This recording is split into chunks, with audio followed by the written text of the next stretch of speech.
Good evening to all. My name is Veda Sandeep Deshmukh. I study in 4th standard.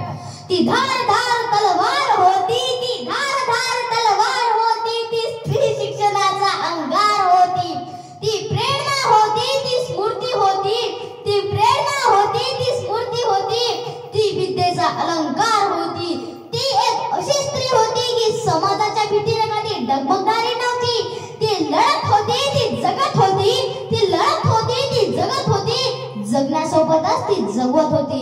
लाखो हजारो स्त्रियांचं ते भविष्य घडवत होती, लाखो हजारो स्त्रियांचं ते भविष्य घडवत होती. ती आशा होती, ती भाषा होती, ती आशा होती, ती भाषा होती, ती नवपर्वाची दिशा होती, ती स्त्रीचा सन्मान होती, ती स्त्रीचा सन्मान होती.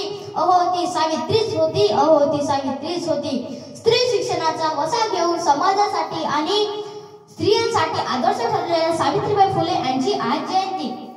सावित्रीबाई फुलेंनी स्त्री शिक्षणाचा जो लढा दिला आहे, तो लढा इतिहासाच्या पानावर सुवर्ण अक्षरात कोरला गेला आहे.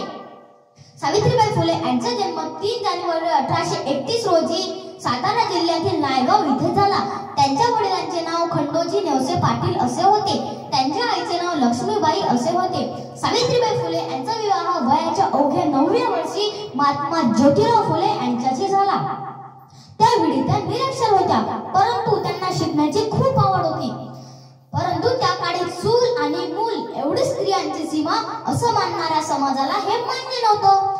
तरी सुद्धा महात्मा ज्योतिराव फुले आणि सावित्रीबाई फुले यांनी भिडेवाडा पुण्यामध्ये मुलींसाठी पहिली शाळा काढली. मी आपल्याला एक सावित्रीबाई फुलेंचा प्रसंग सांगतो. घरामध्ये साऊ होती. ज्योतिराव म्हणाले, साऊ तू घरातील सर्व कामे आटपून ये, तोपर्यंत मी भिडेवाडाची शाळा सांभाळतो, म्हणजेच आजूबाजूच्या मुलींना जमा करतो. सावनी होकार दिला आणि ज्योतिराव निघून गेले.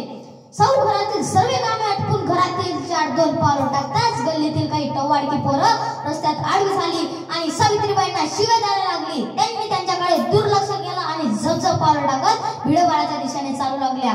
तर 4-2 पावलं टाकताच कोणी त्यांच्या अंगावर पाणी टाकलं. माऊली ओल्या चिम्म झाल्या. एक शब्द सुद्धा माऊली बोलला नाही. माऊलीने डोक्यावरचा पदर खाली ओढला आणि चालू लागल्या. तर 4-2 पावलं टाकताच कोणीतरी त्यांच्या अंगावर शेण फेकलं. मनात प्रचंड आनंद की आज मुलींना शिकवायचं आहे. किती आनंद आहे त्या साऊच्या मनात.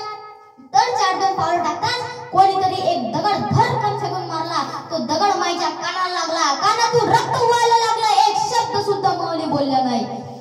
समोर भिडेवाडा जवळ आला. महात्मा ज्योतिराव फुले आणि मुलींना बघून सावित्रीबाईंना एवढा आनंद झाला, एवढा आनंद झाला की ते मागचा झालेला प्रसंग विसरून गेल्या. सगळ्या मुली बसल्या होत्या. त्या पांढऱ्या शुभ्र लेखणीने काळ्या पाटीवरती अक्षर लिहायला लागल्या. हे बघून सावित्रीबाईंच्या डोळ्यात अश्रू व्हायला लागले. त्यामधून एका मुलीने विचारलं, अहो माई तुम्ही रडत आहात, तुमच्या डोळ्यातून पाणी येतंय. माईने जरा आवरासावर केली. त्यामधून दुसरी मुलगी म्हणाली, अहो माई तुमच्या कानातून रक्त येते म्हणून तर तुम्ही रडत नाही येत ना. माऊलीने तेव्हा एक असं सुंदरसं उत्तर दिलं, नाही रे बाळा, माझ्या कानातून रक्त येते म्हणून माझ्या डोळ्यात पाणी येत नाही. आज खऱ्या अर्थाने तुमच्या हाताला अक्षर फुटले आहेत म्हणून माझ्या डोळ्यात पाणी येते रे बाळा, म्हणून माझ्या डोळ्यात पाणी येतंय. अशा या माणसाला माणसात आणणाऱ्या या महामाऊलीस माझा मानाचा मुजरा, मानाचा मुजरा, मानाचा मुजरा.